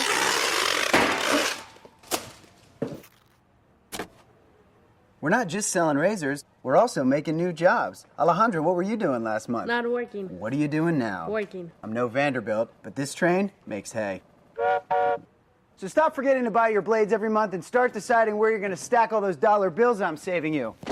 We are DollarShaveClub.com, and the party is on. I know karate, I know jiu-jitsu, I drive like a gangster when I'm coming to see you, see you, see you, see you. Hi, everyone. This is JJ, the co-founder of Good Pods. If you haven't heard of it yet, Good Pods is like Goodreads or Instagram, but for podcasts. It's new, it's social, it's different, and it's growing really fast. There are more than 2 million podcasts, and we know that it is impossible to figure out what to listen to. On Good Pods, you follow your friends and podcasters to see what they like. That is the #1 way to discover new shows and episodes. You can find Good Pods on the web or download the app. Happy listening. You are listening to KLRN Radio, where liberty and reason still reign. Not to be a backseat driver, but can you say for sure you got the best monthly payment possible on your auto loan? Could it be that you might have gotten a better deal by shopping the loan at a few places and have a lower car payment? Next time, before you go car shopping, visit Communication Federal Credit Union first. Our auto loan experts will find you a perfect loan and get you the lowest monthly payment we can. Communication Federal, your auto loan experts. Restrictions apply. Federally insured by NCUA. I am Conor McGregor, multiple weight MMA champion. I'm a fighter and I've been through many battles in the octagon. Many consider my fights in the octagon heroic, but the real life heroes are those men and women who fight to protect us every day. The real life fighters, the real life heroes, are the firefighters and police officers. These first responders are true heroes because these brave men and women put themselves in the line of danger every single day protecting us all.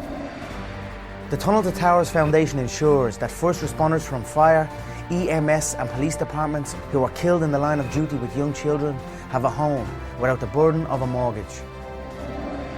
They are my heroes. They need our help today. I'd like to ask you to join me in donating $11 a month to support their efforts. Your $11 a month honours and supports our first responders.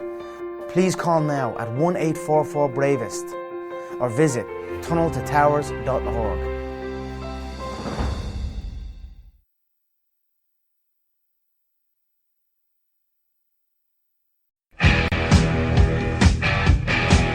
KLRN Radio has advertising rates available. We have rates to fit almost any budget. Contact us at advertising@klrnradio.com.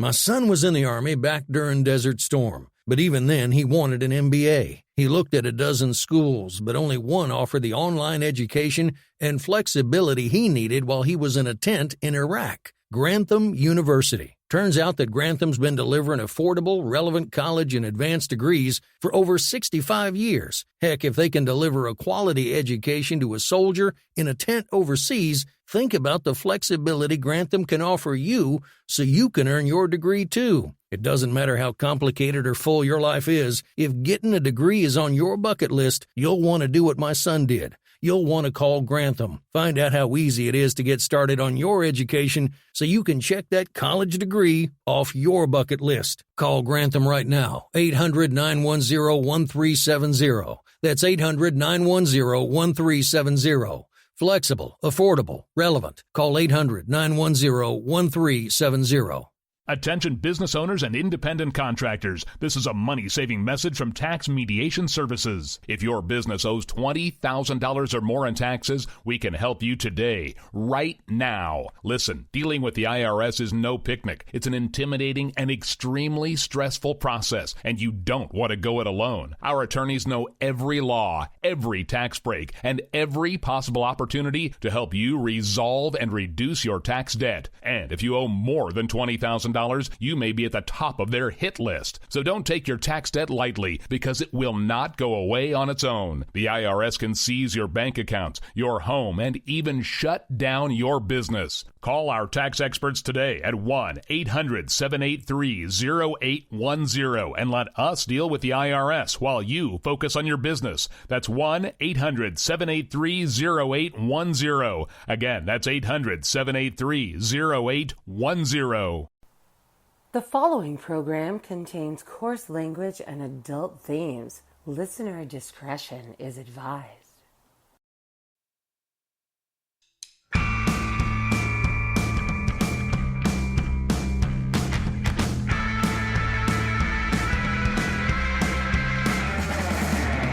Stop asking musicians what they think. He sighed softly as he poured himself a second drink, and outside the world slipped over the brink.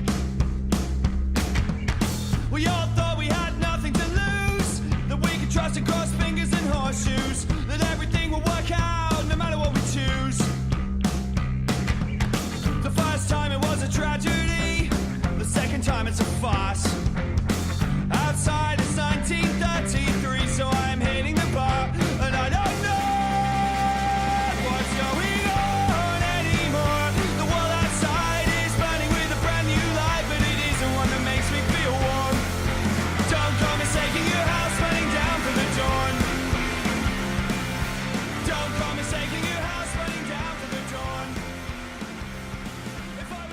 Some days I feel like Frank Turner might have actually been a prophet. Welcome back into the final segment of the Rick Robinson Show, live right here on KLRNradio.com.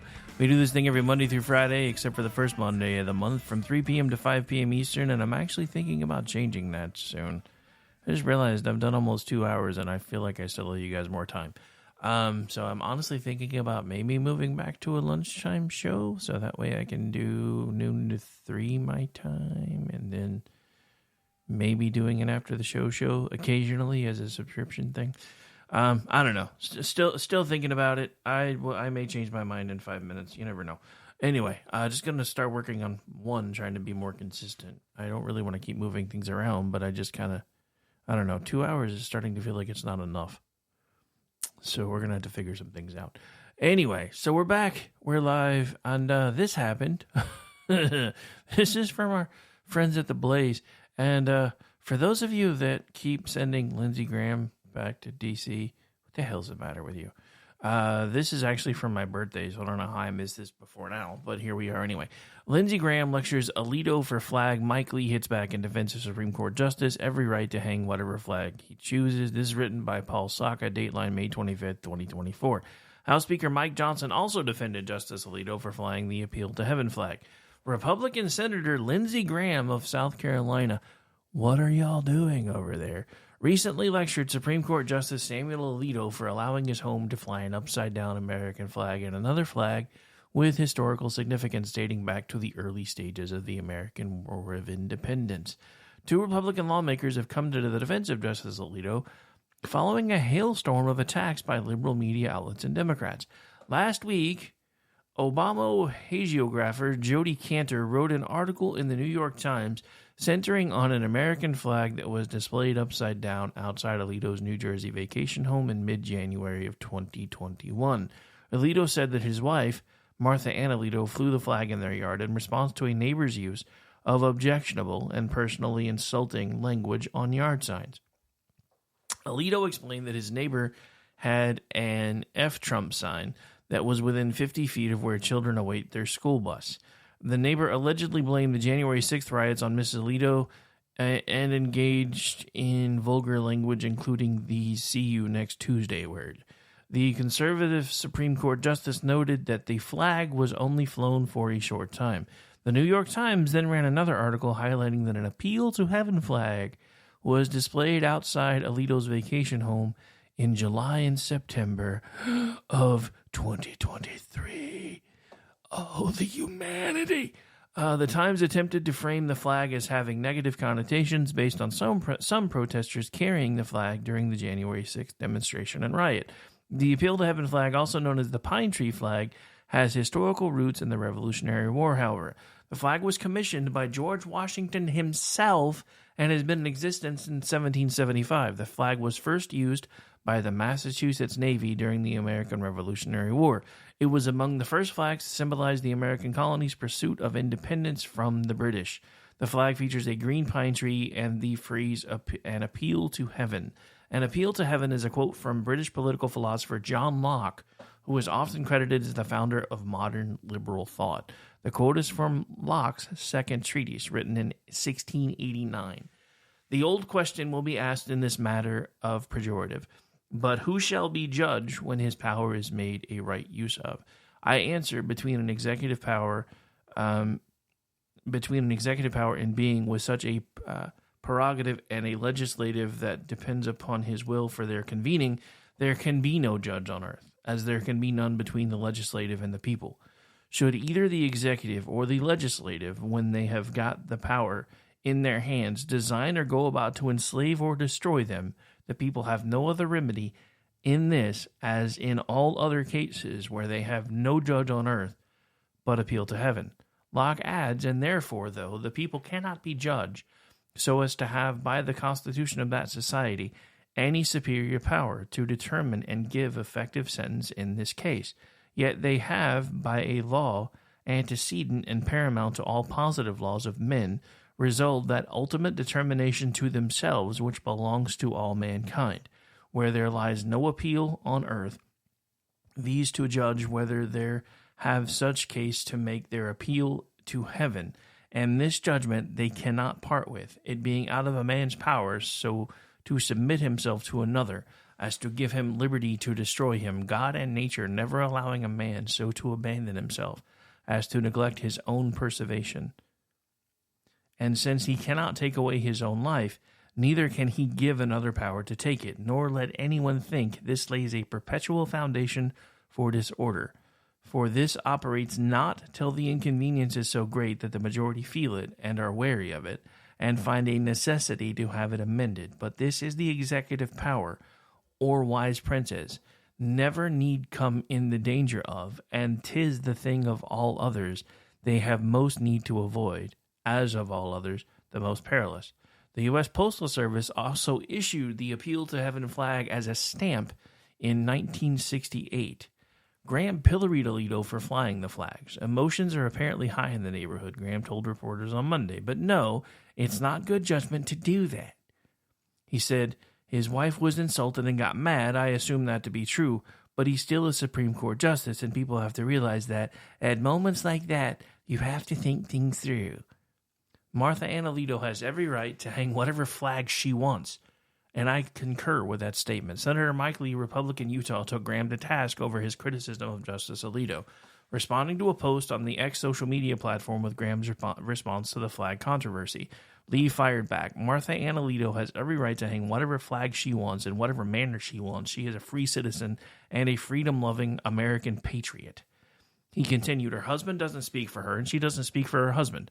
Why can't the left accept that? Better question is, why the hell can't you accept that? You're not even supposed to be of the left, you spineless jellyfish. House Speaker Mike Johnson, Republican Louisiana, also defended Justice Alito.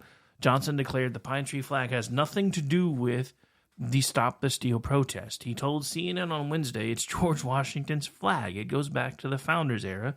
I've always flown that flag. Johnson currently has an Appeal to Heaven flag outside of his office. A Rolling Stone hit piece on Johnson in November of 2023 tried to manufacture outrage because Johnson had the pine tree flag outside his office in the Cannon House office building.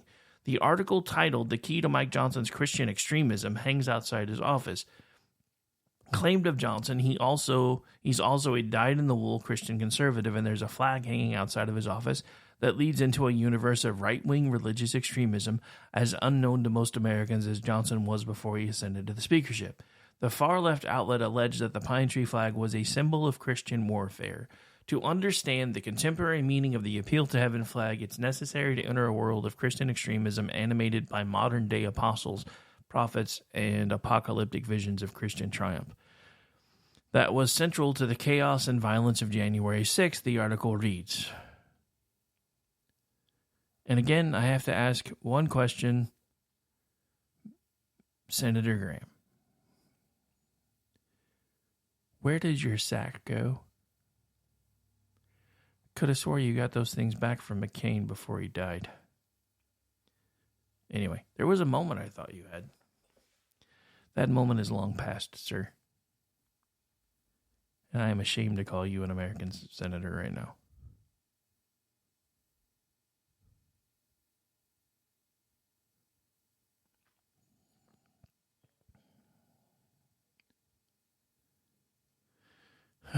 Anyway.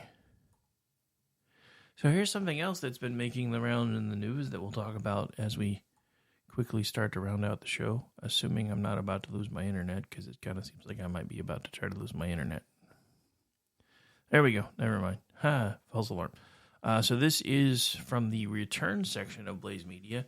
I guess it's their tech magazine. Republicans fight back against central bank digital currencies. I don't know if you're aware that this has been going on, but it has been. Congress is finally starting to take the CBDC threat seriously. On May 23rd, 2024, the Republican-controlled U.S. House of Representatives struck a major blow to the implementation of central bank digital currencies. Passing of the CBDC Anti-Surveillance State Act, House Resolution 5403, which prohibits the Federal Reserve from directly issuing a central bank digital currency without explicit approval from Congress, using a central bank digital currency to set monetary policy, maintaining financial accounts for individuals, something failed Biden nominee Saul Navarro had proposed. Anyway.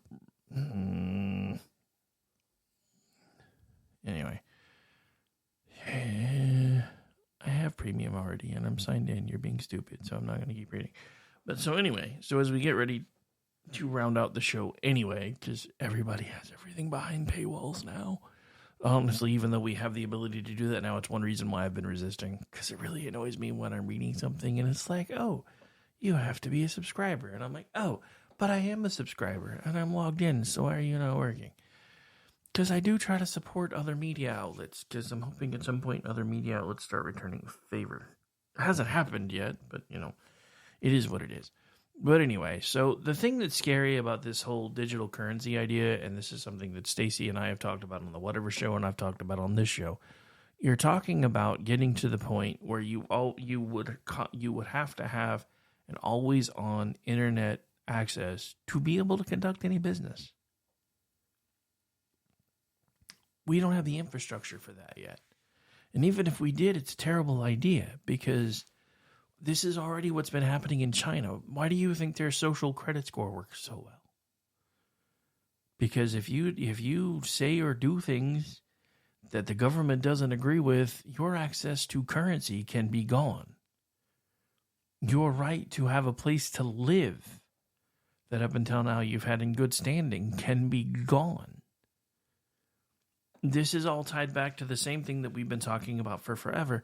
These people want to have absolute control of everything that you do from the moment you are born until the moment you die.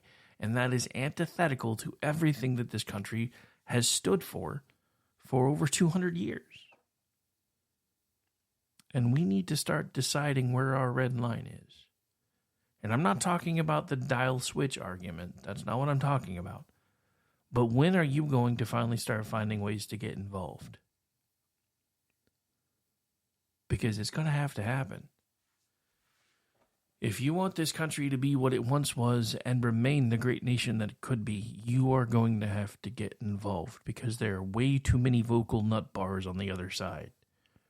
You just heard one of them, actually 3 of them, for over nearly 16 minutes today, talking about what an existential threat to democracy Donald Trump is.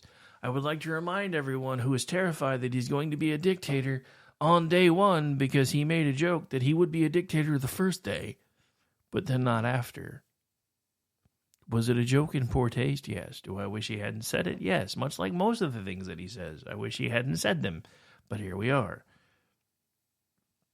But the simple fact of the matter is, the biggest threat to our democracy is the Democratic Party. And they have been convincing you otherwise for going on. We're headed towards 40 years at this point. No, I'm sorry, 50 years at this point. 60. I'll get it right eventually. I'm trying to do the math in my head, and I'm like, wait a minute, that can't be right, because I passed in like 60-something, and I'm 51, so I was born in 73. So I'm trying to do the math in my head, and it ain't working.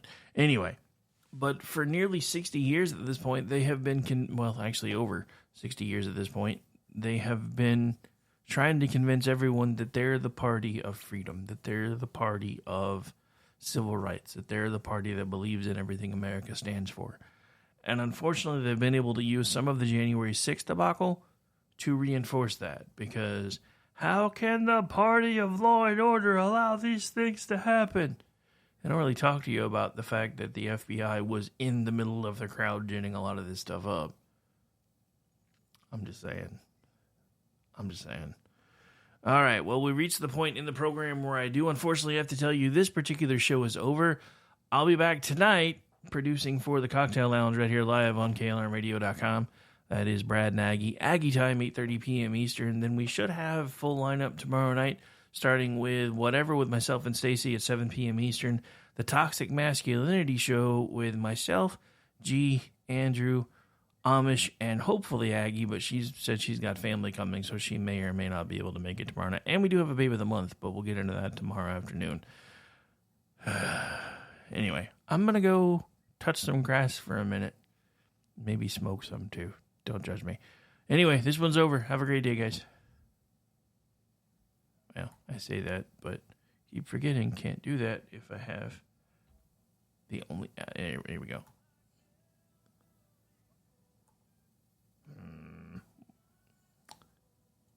All right, hang on. One of these days, I'm going to remember to flick all these switches in the right direction.